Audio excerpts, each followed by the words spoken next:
This isn't a place, with all due respect, like Iraq or Afghanistan, that has seen conflict raging for decades. This is a relatively civilized, relatively European, I have to choose those words carefully too, city where you wouldn't expect that or hope that it's going to happen.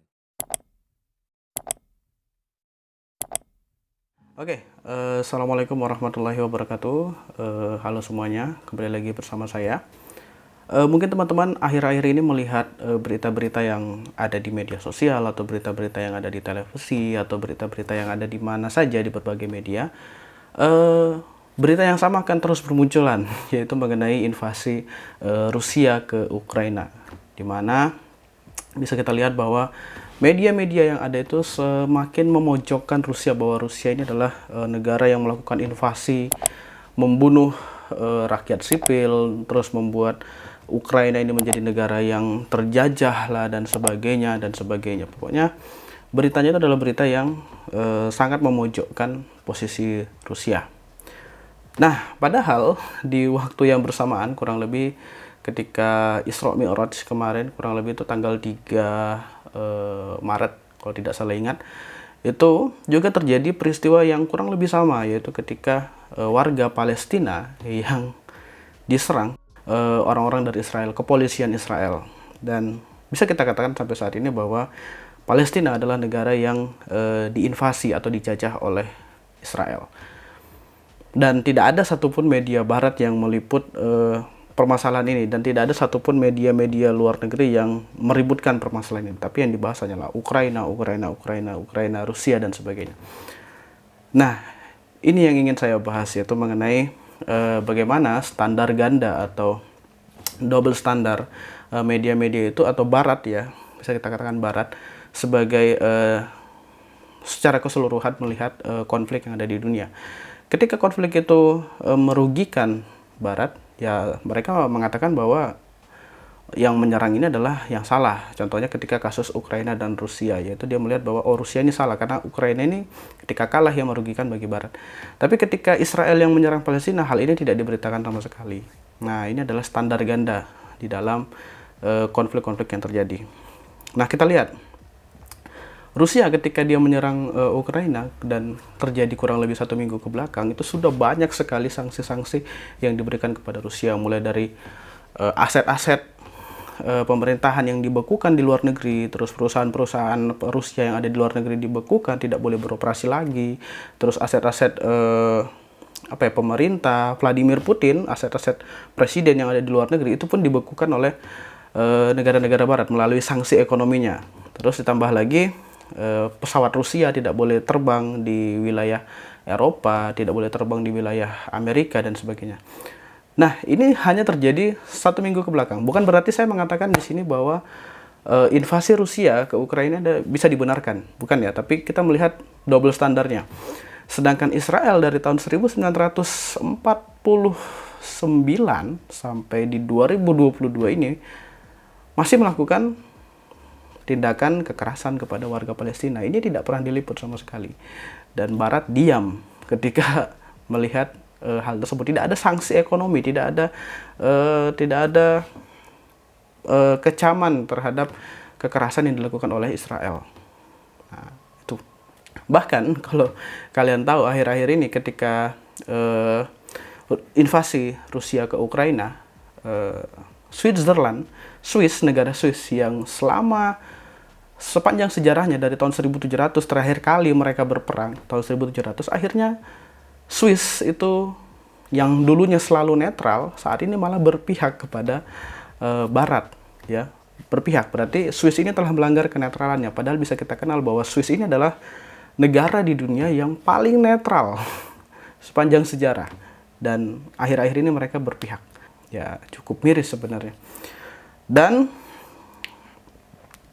bisa kita lihat salah satu hal yang cukup unik juga, salah satu media mengatakan bahwa Ukraina, ketika invasi Ukraina, Rusia menginvasi Ukraina, dia mengatakan bahwa seperti yang saya lihatkan di awal tadi nanti ya, bahwa invasi ke Ukraina tidak bisa dibenarkan. Mereka beranggapan bahwa perang itu tidak boleh terjadi di Eropa. Dia bilang bahwa Ukraina itu berada di tengah-tengah Eropa ya. Ukraina itu bukan orang-orang seperti yang ada di Timur Tengah, orang-orang yang ada di daerah-daerah perang yang ada di Afrika dan sebagainya. Secara tidak langsung orang ini mengatakan bahwa Eropa tidak boleh ada konflik, sedangkan konflik itu harus ada terjadi di daerah Timur Tengah atau di Afrika. Ya bias sekali kan, maksudnya tidak netral sama sekali. Nah, kenapa ini bisa terjadi? Kita lihat dari sisi sejarah, kenapa bisa terjadi double standar atau standar ganda orang-orang Barat terhadap mereka sendiri, orang-orang Eropa dan juga orang-orang di luar mereka. Ya, orang-orang dari Timur Tengah ataupun dari daerah-daerah Afrika, daerah-daerah miskin. Nah, ini bisa kita tarik jauh di era kolonialisme dan imperialisme. Ya, di era kolonialisme dan imperialisme, ketika dulu bangsa Eropa melakukan penjelajahan samudra sampai ke wilayah timur, wilayah Asia, termasuk Indonesia, daerah kita, termasuk Indonesia, orang-orang Eropa melihat bahwa orang-orang yang ada di luar non-Eropa adalah bangsa-bangsa yang lebih rendah posisinya dari mereka, termasuk orang-orang yang ada di timur, ya termasuk Timur Tengah, Asia dan sebagainya. Dia melihat bahwa orang-orang yang ada di Asia itu adalah orang-orang yang lebih rendah, apalagi orang-orang yang ada di Afrika, orang-orang berkulit hitam. Ya, berkulit hitam. Mereka menganggap orang-orang ini lebih rendah posisinya dari mereka, lebih rendah posisinya dari orang-orang yang kulit putih. Nah, itu akar sejarahnya. Jadi sampai sekarang kalau kita melihat ya mereka ini masih terbawah imperialisme. Orang-orang kulit putih tidak boleh diperangi, sedangkan orang-orang yang non kulit putih itu boleh diserang. Nah, ini standar ganda sebenarnya. Nah, ini juga masuk lagi ke era Perang Dunia Kedua. Ketika di era Perang Dunia Kedua, orang-orang Eropa ini melihat bahwa terutama bangsa Jerman ya, di tokoh yang Nazi, ya Jerman menganggap bahwa orang-orang Eropa, orang-orang Arya ini adalah lebih tinggi posisinya dibanding orang-orang lain, sehingga mereka berhak untuk menjajah mereka atau bertindak keras kepada mereka. Nah, itu pengaruh mindset orang-orang Eropa. Padahal kalau kita lihat sepanjang sejarah, sebenarnya ketika dulu Eropa ini masih berada di abad kegelapannya mereka, dunia timur malah menjadi dunia yang penuh dengan kejayaan, ya terutama di masa dinasti Islam seperti Abbasiyah, Umayyah, Fatimiyah dan sebagainya. Kan Islam atau dunia timur ini malah mencapai puncak kejayaannya ketika di Eropa malah memasuki abad kegelapan atau Dark Age. Jadi sebenarnya ketika Eropa ini mengalami kemunduran, justru dunia timur yang mengalami kemajuan, termasuk Cina, Indonesia dan sebagainya. Nah, tapi ketika kita mengalami kemunduran dan Eropa memasuki masa Renaissance ketika mereka naik, orang-orang Eropa ini malah menjadi lebih merasa bahwa dirinya lebih tinggi dibandingkan orang lain. Sehingga ketika mereka melakukan penjajahan, kolonialisme dan imperialisme, yang terjadi adalah mereka melihat bahwa orang-orang di luar mereka ini adalah orang-orang yang lebih rendah posisinya. Orang-orang barbar dibandingkan dengan mereka. Padahal yang melakukan penjajahan siapa? Mereka atau orang-orang Eropa. Nah, mindset ini masih ada terus sampai saat ini, terus diulang-ulang sampai saat ini. Termasuk ketika invasi Rusia ke Ukraina. Orang-orang melihat bahwa orang-orang Ukraina tidak boleh diserang, tidak boleh diperangi, tidak boleh diinvasi. Tapi boleh menginvasi orang-orang yang ada di Timur Tengah, boleh menginvasi orang-orang yang ada di Palestina, boleh menginvasi orang-orang yang ada di Afghanistan.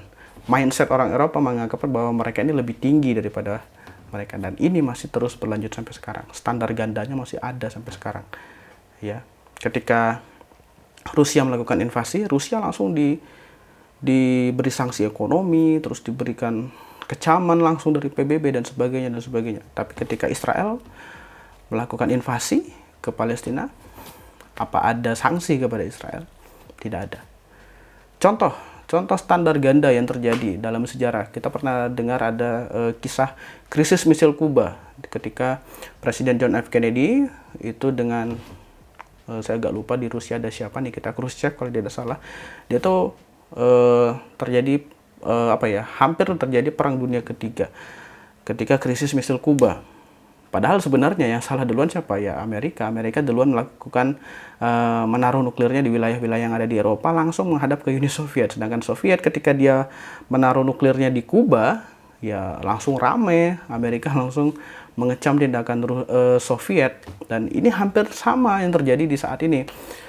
Kenapa Rusia itu sangat menolak Ukraina masuk ke NATO atau ke Uni Eropa? Karena kalau Ukraina masuk ke NATO, masuk ke NATO dan Uni Eropa, NATO bisa menaruh senjata nuklirnya di Ukraina, dan ini berbatasan langsung dengan dengan Rusia. Nah, ini sebenarnya adalah tindakan preventif yang dilakukan oleh Rusia. Walaupun sekali lagi di sini kita tidak bisa membenarkan juga apa yang dilakukan oleh Rusia. Tapi ini adalah tindakan preventif. Coba dibayangkan kalau Rusia mungkin yang saat ini menaruh nuklirnya di wilayah Kuba, pasti lebih ramai lagi sebenarnya. Nah, itu. Oke, itulah standar ganda yang terjadi di dunia internasional saat ini.